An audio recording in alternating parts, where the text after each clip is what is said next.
السلام علیکم ورحمۃ اللہ وبرکاتہ۔ ناظرین، آج اس وقت ہمارے ملک عزیز میں مسلمانوں کے ساتھ جو سلوک برتا جا رہا ہے اور مسلمانوں کے ساتھ جو تعصب ذہنیت کا اظہار کیا جا رہا ہے، جس کے مختلف نمونے آئے دن دیکھنے کو مل رہے ہیں کہ خصوصاً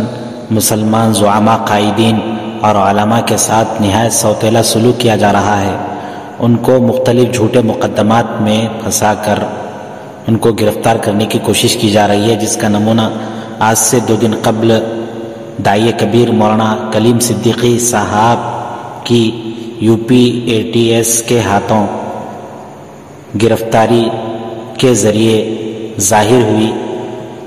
جس میں حضرت مولانا کلیم صدیقی صاحب پر 2 سنگین الزامات عائد کیے گئے۔ ان پر یہ الزامات عائد کیے گئے کہ ملک میں تبدیلی مذہب کے معاملے میں سب سے بڑا سرغنہ ہے، اور دوسرا الزام مولانا پر یہ عائد کیا گیا کہ وہ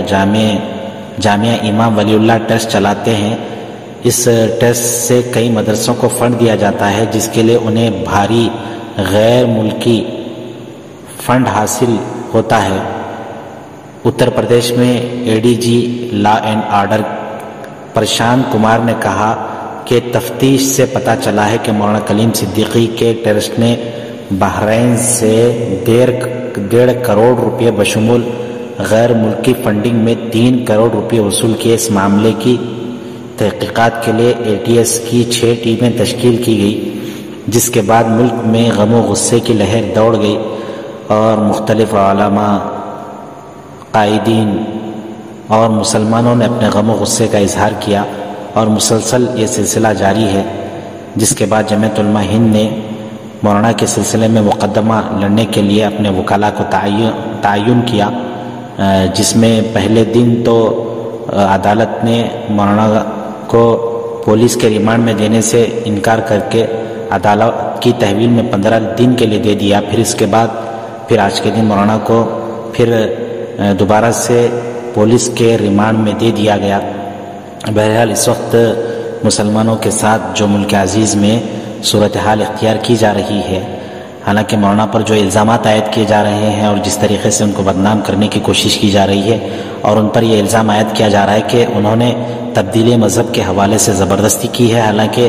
اسلام وہ مذہب ہے کہ جس میں صاف واضح طور پر یہ کہا گیا ہے کہ لا اکراہ فی الدین، کے دین کے اندر کوئی زور نہیں ہوتا ہے، کوئی زبردستی نہیں ہوتا ہے۔ کسی کو کچھ پیسے کی لالچ وغیرہ دے کر مذہب کی تبدیلی یا دین اسلام میں داخل کرنا یہ اسلام کا شیوا نہیں ہے، بلکہ دین کی بات کو سمجھا کر، اللہ اور اس کے رسول کی بات کو سمجھا کر اور آخرت کا خوف و یقین دلا کر کسی کو مذہب اسلام میں داخل کیا جا سکتا ہے۔ لیکن خود قرآن کریم واضح طور پر کہتا ہے کہ لا اکراہ فی الدین، کے دین کے سلسلے میں کوئی زبردستی نہیں ہوتی ہے، اور پیسے دے کر کسی کو مذہب اسلام میں داخل کیا جائے تو اور وہ پیسوں کی لالچ میں اسلام کو قبول کر لے تو اس کا اسلام مقبول ہی نہیں ہوتا ہے۔ اور رہی یہ بات کہ دوسری یہ بات کہ مولانا پر یہ الزام کہ دیگر ممالک سے فنڈنگ وغیرہ ہوتی تھی، یہ سارے الزامات سے مولانا بالکل بری ہیں۔ یہ دراصل مسلمانوں کو ہراساں اور پریشان کیا جانا، اور ان کو دین اور مذہب کے نام پر ان کو سنگین حالات سے دوچار کرنا اور ان کو ذہنی اذیت پہنچانا اور پہنچا کر اپنے ووٹ بینک کو مضبوط کرنا، دراصل یہ موجودہ حکومت اور موجودہ جو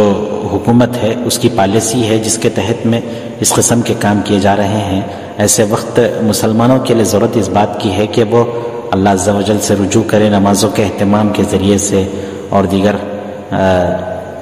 انداز سے اور بہترین طریقے سے اور پرسکون انداز میں احتجاج درج کر کے اس قسم کے معاملات کے درپیش ہونے کے سلسلے میں ایک تو اللہ عز و جل سے دعا گو ہوں کہ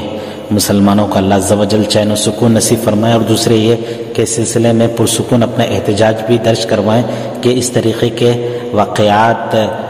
ملک کے معزز شہریوں کے ساتھ اور علماء و قائدین کے ساتھ اس طرح کے واقعات درپیش نہ ہوں۔